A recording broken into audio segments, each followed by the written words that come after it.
Just finished watching Vinland Saga Season 1, and honestly, it's been beautiful. Before we start, click the like and subscribe button. It really helps a lot.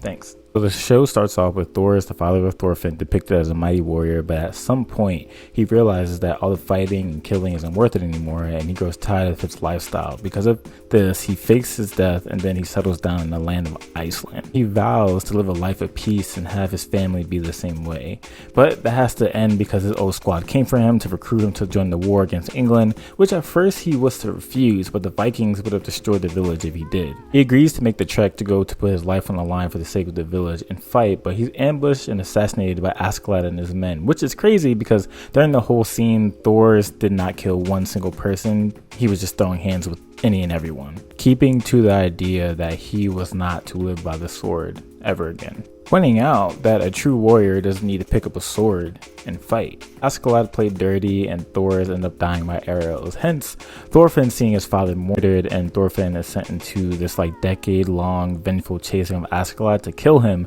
in order to bring honor back to his father. Thorfinn himself ends up becoming a pretty skilled warrior and fighter, and he has to do these tasks for Askeladd to even get close to him to fight him again. And time again, when Thorfinn challenges Askeladd to a duel, he just gets it handed to him.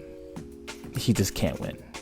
He's not that guy. This puts him in a bind because who wants to be on a squad with your dad's killer and help him out with achieving his goals? Down the line, they cross paths with Prince Canute, who does not look like a capable king, and most times he's actually pretty scared to speak up. I won't talk too much about Prince Canute because I believe he is worth his own video, which I'll do later.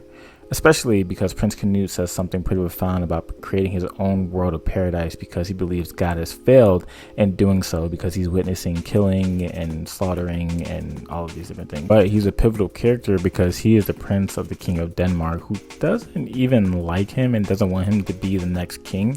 And he thinks he doesn't deserve the throne. But as you see at the end of season 1, Prince Canute challenges the king for the throne with Askeladd to help. And the reason for this was Askeladd wanted to achieve power and most likely protect his own home. This fails horribly because the king threatened to invade Askeladd's home of Wales, and this brings him to a tough decision because he has to either choose to protect his home or protect Canute. But in a clever way, he ends up doing both by killing King Sweyn, therefore having Prince Canute have to kill him to prove that he is a rightful heir and king to the throne and that he's not no punk. But there is only one problem.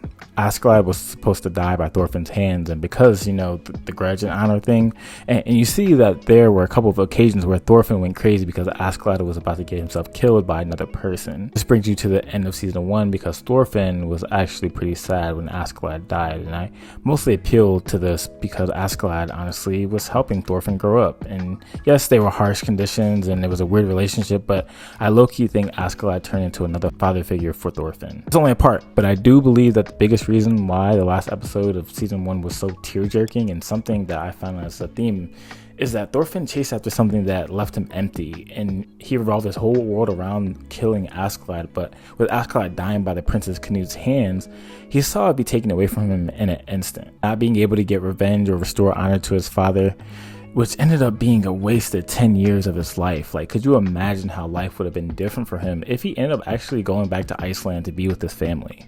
And I believe most likely as I watch season 2 that Thorfinn feels like a failure because of this, and because what he worked so hard for, almost got killed for, basically crashed and burned. Think about it. Have you ever worked so hard for something to achieve something that you committed everything to get it? I mean, night and day, you eat, sleep, and breathe whatever you're chasing after because you believe it is worth it. But one day you realize it's what the Bible calls a chasing after the wind. So a moment of transparency. I may or may not talk about this a lot on the channel, but I will here.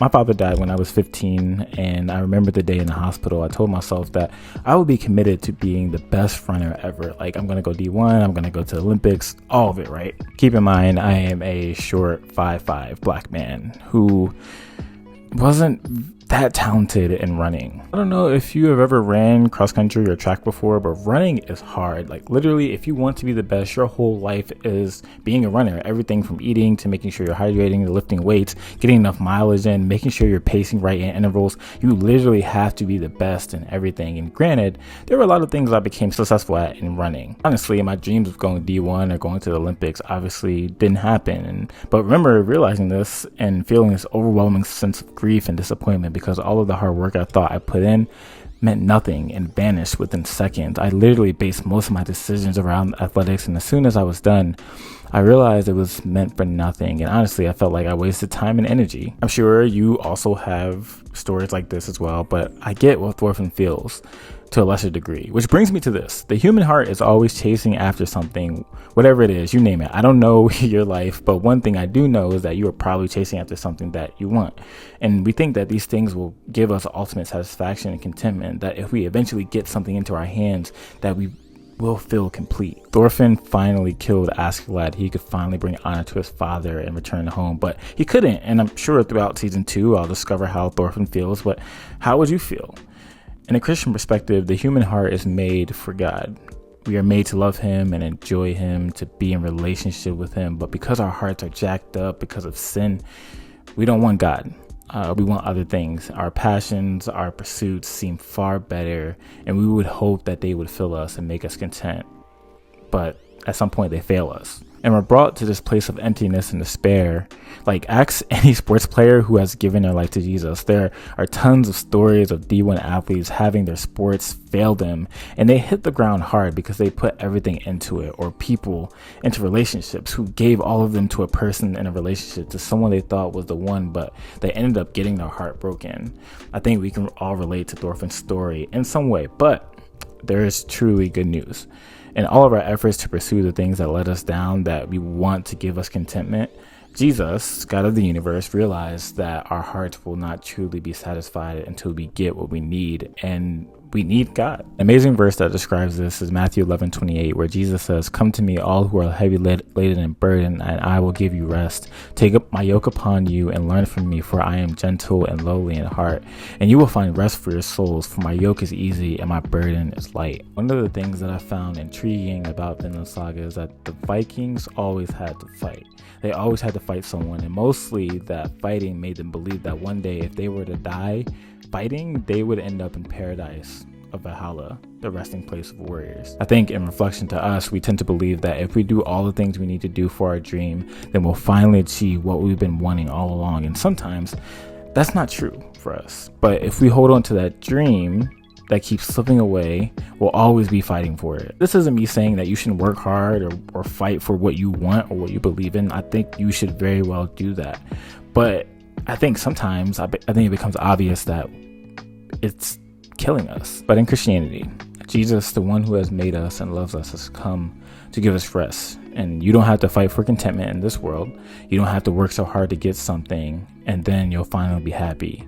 The reality is Jesus offers us contentment and rest freely through what he has done in his life, death, and resurrection, freeing us from the demands of laboring for this world that gives us nothing back.